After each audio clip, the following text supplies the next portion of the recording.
रीवा के विंध्य अस्पताल के डॉक्टर एक बार फिर बने जीवन रक्षक। आपको बता दें कि 21 जून की सुबह 5 बजे शौचालय से आने के बाद अचानक बच्ची के पेट में तेज दर्द के साथ जलन और सांस लेने में तकलीफ शुरू हुआ। जैसे ही परिजनों को जानकारी हुई तो लोगों ने आनन फानन में पहले मेडिकल कॉलेज ले गए, लेकिन फिर रीवा के विंध्य अस्पताल ले आए। तो ये आपकी बच्ची विंध्य अस्पताल में एडमिट है, पता चला तो इसको सर काट लिया था, क्या कैसा था? इसके पेट में दर्द हुआ।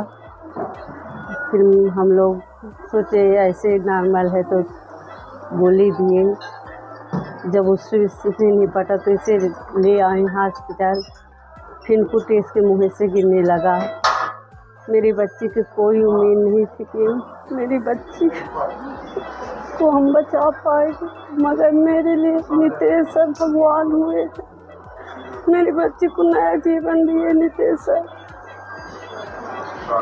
उनके दान सर मेरे बच्चे के लिए भगवान हुए। वहाँ से आते आते मरीज की हालत अति गंभीर के साथ बेहोश हो गई थी। पल्स और बीपी भी नहीं मिल रहा था। जैसे ही लोग विंध्य अस्पताल पहुंचे तो तुरंत वहां के डॉक्टरों ने बच्ची को देखकर परिजनों को जानकारी देते हुए बच्ची को आईसीयू वार्ड में ले जाकर इलाज शुरू कर दिया। Doctor Nishant Jain, gastro, doctor Saurabh Pandey, chest physician और डॉ धीरेन्द्र गौतम, मेडिसिन की टीम ने परिजनों को जानकारी देते हुए बताया कि बच्ची की हालत अति गंभीर है। मैं doctor Saurabh Pandey, chest physician in Vindhya hospital Rewa. ये पेशेंट सौम्या सिंह हमारे पास जब आई थी तो ये सेमी कॉन्शियस स्टेट में थी। इसके नाक से झाग आ रहा था और घबराहट और सांस फूल रही थी। तो इसका ऑक्सीजन लेवल भी बहुत कम था, तो हमने इसको वेंटिलेटर पे रखा था और साथ ही साथ इससे न्यूरोलॉजिकल वीकनेस भी बहुत बढ़ रही थी। और इसका एक्सरे के बेसिस पे हमने इसको एस्पिरेशन निमोनिया भी डायग्नोज किया था। तो इसके कारण इसे वेंटिलेटर पे हमने रखा था और 3 से 4 दिन ये वेंटिलेटर पे थी, जिसमें हमारी पूरी टीम, जिसमें डॉक्टर निशांत जैन सर थे, डॉक्टर धीरेन्द्र गौतम सर थे, हम सब ने मिलकर इसको स्नेक बॉइट पॉइजन सस्पेक्ट किया था, प्रोबेबली क्रेट सस्पेक्ट किया था। और धीरे धीरे हमारी आईसीयू की टीम और सारे नर्सेज एंड स्टाफ ने इस पर वर्क किया और ये धीरे धीरे इसमें सुधार हुआ और अब हमने इसको डिस्चार्ज किया है। बच्ची को कोई जहरीले सांप के काटने जैसा लग रहा है। हम लोग अपनी तरफ से पूरा प्रयास करेंगे। परिजनों की सहमति के बाद डॉक्टरों की टीम ने स्नेक बाइट का ट्रीटमेंट प्रारंभ किया। बच्ची को सांस लेने में तकलीफ होने की वजह से पहले 3 दिन वेंटिलेटर में रखना पड़ा। एंटी स्नेक विनम के साथ बीपी और ऑक्सीजन को नॉर्मल करने की दवाइयां प्रारंभ की गईं। समस्त स्टाफ ने दिन रात बच्ची की सेवा की और आखिरकार सभी की मेहनत से बच्ची की जान बचाई गई। मैं doctor Nishant Jain, gastroenterologist, Vindhya hospital Rewa. 21 तारीख को सुबह 10 बजे हमारे पास सौम्या नाम की लड़की एब्डोमिनल पेन, जैसे उनके परिजनों ने बताया था कि सुबह 4 बजे से उसको अचानक पेट में दर्द हो रहा था। हमारे पास वो 10 बजे आई तो अनकॉन्शियस स्टेट में थी, एब्डोमिनल पेन के साथ आ रही थी और उसको पल्स नहीं मिल रहा था और बीपी काफ़ी कम था। तो हम लोगों ने एब्डोमिनल एक्यूट इमरजेंसी करके इनिशियली उसको ट्रीट किया। इनिशियल वर्कअप हमारा ब्लड वर्कअप और इमेजिंग पूरा नेगेटिव था। फिर धीरे धीरे उसको न्यूरोलॉजिकल सिम्टम डेवलप होने लगे तो हमने सस्पिशन किया कि पेशेंट को स्नेक बाइट हो सकता है। और हम इनिशियली सस्पिशन कर रहे थे कि पेशेंट को अननोन पॉइजन हो सकता है।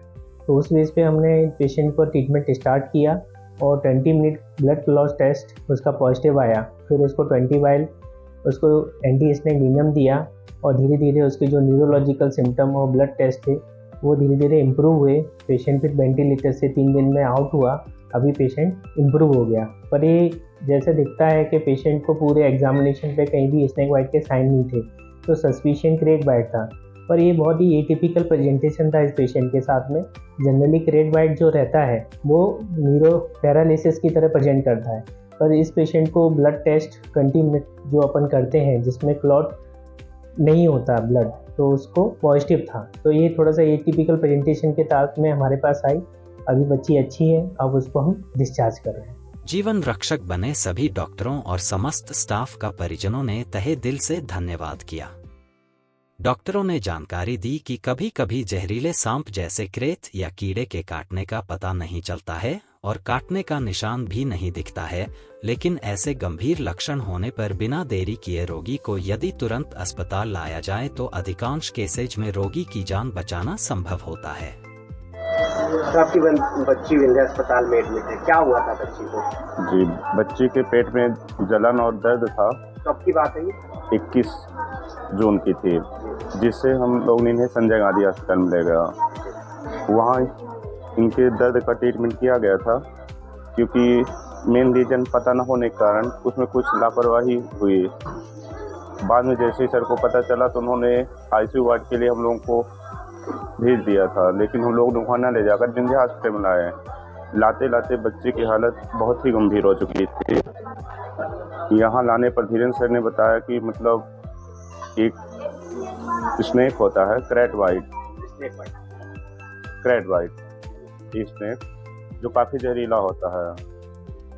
तो उसका जहर इसकी बॉडी में लगभग पूरी बॉडी में फैल चुका है, जिससे 100 में 99% बचने की आशा नहीं थी। सिर्फ 1% में उन्होंने कहा मैं काम करूँगा, यदि आपको भर्ती करना है तो ठीक है, नहीं तो आप कहीं और भी ले जा सकते हैं। तो हमने तुरंत ही कहा मैं तो आपको दिखाने के लिए लाया ही था, इसके ट्रीटमेंट में कोई देरी न करिए, आप जल्दी करिए। तो उन्होंने इसे आईसीयू वार्ड में रखा और 5 डॉक्टरों की टीम बुलाकर अलग अलग तरह से इसका चेकअप किया गया। कौन कौन से डॉक्टर थे, कुछ जानकारी है? ये तो नहीं पता सर, बताया तो गया था, लेकिन बच्चे की हालत इतनी गंभीर थी कि कुछ कहा नहीं जा सकता। तो मैं क्या जान नहीं था। विंध्या हॉस्पिटल के बारे में ये संदेश देना चाहूँगा कि यहाँ का मैनेजमेंट जो है बहुत अच्छा है। अगर पैसे का न देखा जाए, यहाँ सब चीज़ बहुत ही बेहतर है, बहुत ही बेहतर। अभी कैसी है आपकी बच्ची? मेरी बच्ची बहुत ही नॉर्मल है, हो सकता है कल शायद छुट्टी भी हो जाए।